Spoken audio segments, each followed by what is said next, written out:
Hello friends, welcome to channel eat the finest. இந்த சேனலில் எங்கள் அம்மா பண்ணுற ரெசிபிஸ் தான் நான் ஷேர் பண்ணிக்கிட்டு இருக்கேன். அந்த வரிசையில் எனக்கு நான் ஷேர் பண்ண போகிறது கல்யாண வீட்டு ரவா கேசரி. கேசரியை யாருக்குங்க பிடிக்காமல் இருக்கும்? ஏதாவது இனிப்பு சாப்பிட்ணுன்னு தோணுச்சுன்னா டக்குன்னு கேசரி தான் நம்ம பண்ணி சாப்பிடுவோம். எப்படி பண்ணாங்கன்னு வீடியோக்குள்ளே பார்த்துடலாம்.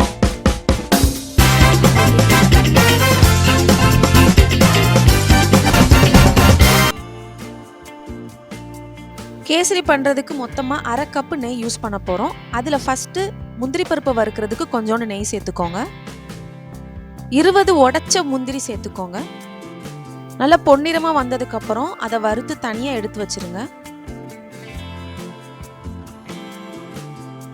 அதே நெய்யில் 2 டேபிள் ஸ்பூன் கிஸ்மிஸ் சேர்த்துக்கோங்க. இந்த மாதிரி உப்புனதுக்கப்புறம் அதையும் தனியாக எடுத்து வச்சிருங்க. இந்த அரை கப்பு நெய் ஃபுல்லாக ஊற்றாமல் கேசரி முடிகிற வரைக்கும் கொஞ்சம் கொஞ்சமாக சேர்த்துக்க போகிறோம். இப்போது 2 டேபிள் ஸ்பூன் நெய் சேர்த்துக்கோங்க. 1 கப் ரவை சேர்த்துக்கோங்க. ரவையை லோ ஃப்ளேமில் 10 நிமிஷம் நல்லா வறுத்துக்கோங்க. இதுதான் முக்கியமான ஸ்டெப்பு கேசரி பண்ணும்போது.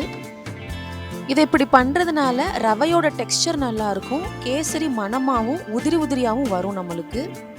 ஒரு சைடு நல்லா ரவை வறுத்திட்டு இருக்கும்போது இன்னொரு சைடு 3 கப்பு தண்ணி கொதிச்சு வச்சுக்கோங்க.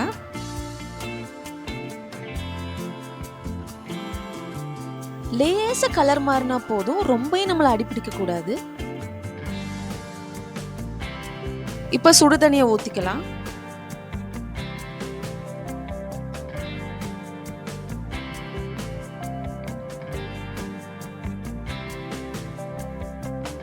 ஃபுட் கலர் 1 சிட்டிகை,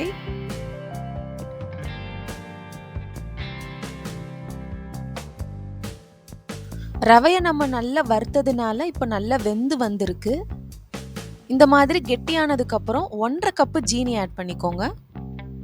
1 கப்பு ரவைக்கு 1.5 கப்பு ஜீனி ஆட் பண்ணியிருக்கோம். எவ்வளோ ரவைக்கு எவ்வளோ ஜீனி ஆட் பண்ணுறோமோ அதை பொறுத்து தான் நம்மளோட கேசரி பக்குவம் அமையும். ஜீனி கொஞ்சம் கொஞ்சமாக சேர்த்துக்கிட்டாங்க. ஒரேடியாக சேர்த்தா கட்டி கட்டியாக தெரியும்.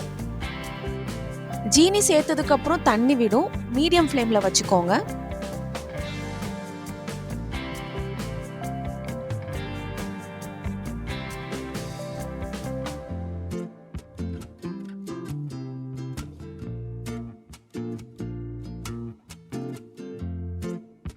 இந்த ஸ்டேஜ்ல 2 டேபிள் ஸ்பூன் நெய் சேர்த்துக்கோங்க.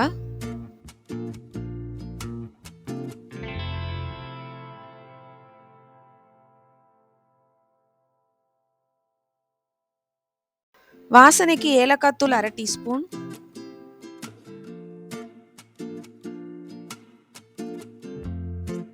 இப்போ கெட்டியாயிருச்சு, தண்ணி நல்லா உள்வாங்கிருச்சு. இறக்கி வைக்கிறதுக்கு 2 நிமிஷம் முன்னாடி வறுத்தெடுத்த முந்திரி கிறிஸ்மிஸ் சேர்த்துக்கோங்க. ஃப்ரெஷ் ரீஃபைண்ட் ஆயில் 1/4 கப் சேர்த்துக்கோங்க. ஏற்கனவே யூஸ் பண்ண ஆயில் சேர்த்தோம்னா கேசரியோட ஃப்ளேவர் போயிடும். நெய் நல்லா தாராளமாக சேர்த்துக்கோங்க.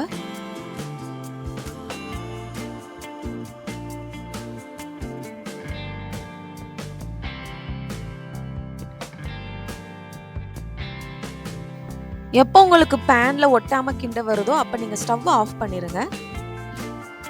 1 கப் ரவைக்கு 1/2 கப் நெய் 1/4 கப் ரீஃபைண்ட் ஆயில் ஊற்றினோம்னா 2 நாள் கழிச்சு கூட நம்ம சாப்பிட்டாலும் ஃப்ரெஷ்ஷாக தான் இருக்கும், கெட்டியாக இருக்காது, உதிரி உதிரியாக இருக்கும் சாப்பிடும்போது. இப்போ ஸ்டவ் ஆஃப் பண்ணியாச்சு. மீதம் இருக்குள்ள அந்த நெய் ஆட் பண்ணிடுங்க. 1/2 கப்பு நெய் இப்போ ஃபுல்லாக காலி ஆயிடுச்சு. உடனே சர்வ் பண்ணாதீங்க, பரிமாற வேண்டாம். 5 நிமிஷம் நல்லா செட் ஆகட்டும். அது வரைக்கும் மூடி போட்டு மூடிடுங்க.